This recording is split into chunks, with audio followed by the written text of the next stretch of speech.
ತರುವಿನ ನೆರಳು ಕೊಡುವಂತ ಸುಖವು ಕೊಡುವನು ಕೃಪೆಯ ದಿನವು.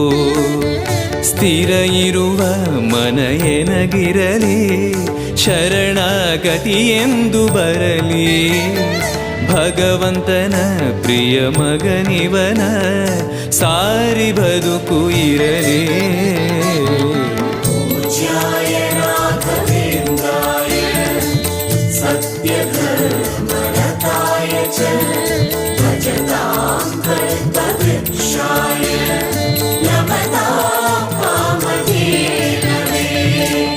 ಆಲಯವೆಂದರೆ ಮಂತ್ರಾಲಯವೇ, ಬೇರೆ ನಾ ಅರಿಯಲಾರೆ. ರಾಜನು ಎಂದರೆ ಶ್ರೀ ಗುರುರಾಜನೇ ಮತ್ತು ನಾ ತಿಳಿಯಲಾರೆ. ಆಲಯವೆಂದರೆ